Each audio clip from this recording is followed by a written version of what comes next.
what's going on? Rob from Death Angel here in Flagstaff, Arizona. We're in front of the Orpheum Theater. As you can see, Death Angel is playing here tonight.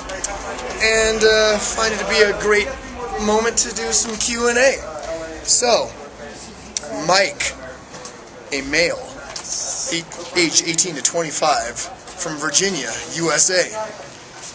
He asks, Rob, after listening to Death Angel for a while now, and having seen the band twice, Death Angel has become my favorite band. Right on, Mike. Good choice, I must say. You, as a guitarist, have had a tremendous influence on my writing style, and I was wondering what guitarists have influenced you. Oh, hey, man. Thanks, that's always good to hear, having an influence on your writing style. That's awesome, bro. Thanks for letting me know that. Influences on me, guitar player-wise, I've got a lot of them for different styles and different things and different reasons. You know, I initially gonna have to go to Uli Roth, especially the early Scorpion stuff. I mean, that's like some of my favorite guitar work ever on the planet, ever in existence. I love his playing. And, you know, Randy Rhoads, definitely one of my heroes of all time. We're going to have to say Stevie Ray Vaughan, because that boy can play. The feeling that he's got in there, the tone, the bends that he does, oh, so intense. I love Michael Schenker's melodic and smooth as silk playing, and just his phrasing and overall, you know, just his approach to lead playing especially, it just really sings. I love Akira Takasaki from Loudness, especially the first 5 Loudness albums. Unbelievable playing. Really influenced me back in the early days. Definitely love Jimmy Page and Tony Iommi, kind of both in the same kind of planet category for me as far as really great riffing, songwriting, and even their lead playing, which a lot of people seem to discount those guys' lead playing, but just because they seem to be a little sloppy, but I love that. It just has a lot of feeling and a lot of grit, and I don't mind the little imperfections in there. That's kind of what, to me, you know, gives it a lot of character, but that's just me.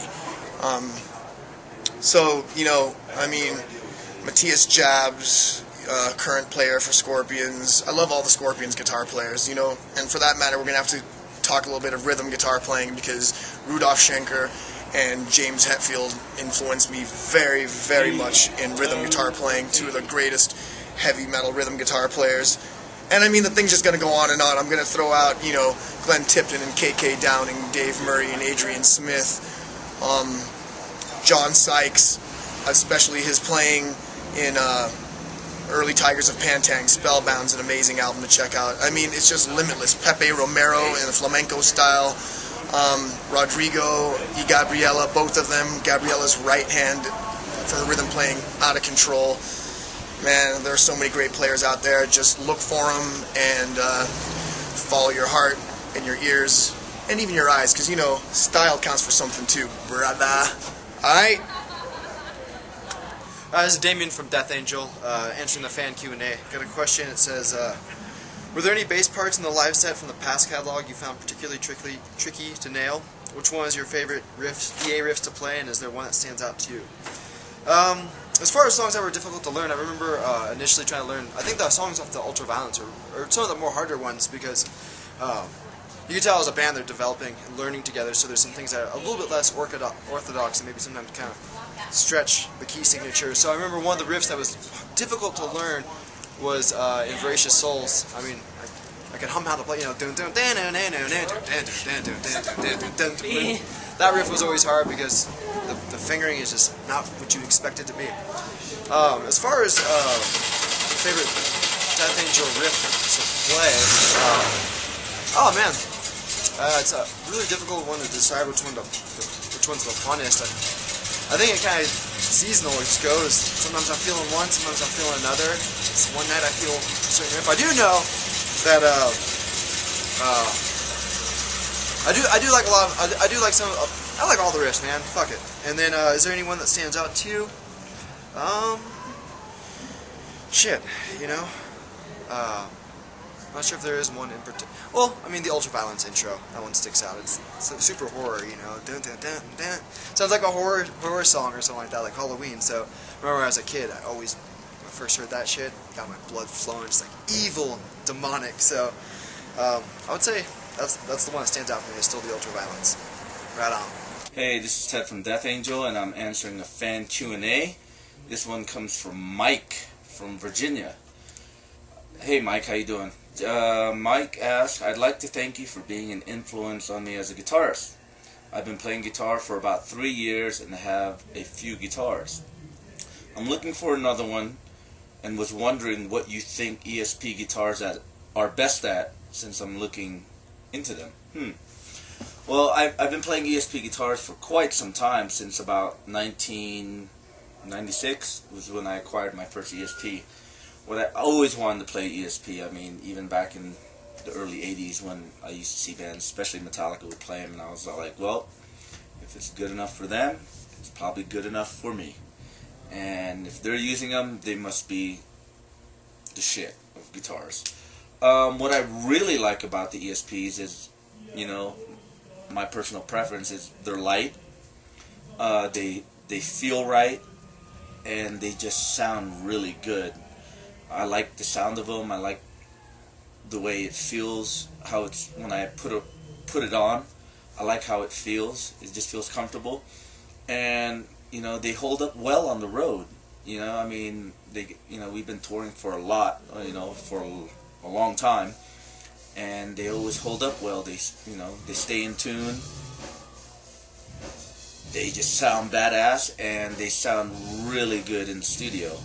And I've used ESPs in the studio, and they just sound really good, especially when you have EMG 81s on them.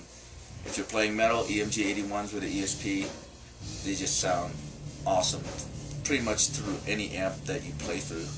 So yeah, I mean, the best thing about ESPs, they hold up well, they look good, they sound good, and they just feel good. But I suggest, you know, check them out. You might like them. I mean, I play the Eclipse. It's kind of like a Les Paul shape, and that kind of fits my vibe, you know. You might want to check that out. Maybe probably check out a Viper or Horizon. You know, they have a lot of models out there. Check them out. And if you like them, right on, man. And if you find that, you know, another guitar, another brand suits you well, right on. At least you're jamming. Thanks for the question. Talk to you soon. Hey, this is Will Carroll answering a fan's Q&A. This one comes from James from Ontario. And the question is, what would be my favorite Death Angel album prior to entering the band? And do I have a favorite DA song from that album I like to play? I think my favorite Death Angel album is probably Act 3. And we haven't scratched the surface too much on that album since I've joined the band. My favorite song on that album is The Organization. I'd love to play that song. Ironically, I think Andy wrote that song. That's kind of funny. Or he had a hand in writing that song. But I love that song. I think it's great. And it'd be cool to play that tune. As far as songs off of Act 3 that we've played, we've only done Seemingly, Stop, Veil of Deception, and Falling Asleep. I think my favorite song to play out of those four is Stop. Just the most aggressive and just rocking riffs. And yeah, this is kind of a more serious Q&A here. I might be a little too stoned to crack some jokes, but there you go, James from Ontario. Hey, this is Mark from Death Angel answering this week's fan Q&A.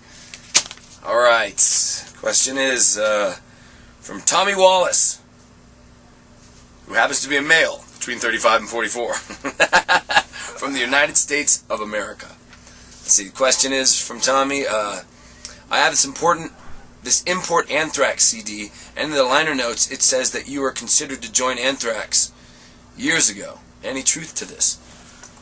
Wow. An import Anthrax CD, and it says that in the liner notes. Huh. They never told me that. I'd actually like to see that import Anthrax CD. Any truth to that? Yeah, there was truth to it. It was years ago, post Death Angel. pre-Swarm. I believe it was during the years that the organization was together. I was living in New York at the time, and it was after I believe Joey left, and they were auditioning singers at the time, and I was one of them. You know, they auditioned thousands, but I was one of them, and apparently I made it to the top tier. It was me, Bush, and from what I hear, this guy Spike from a band called Mind Over 4.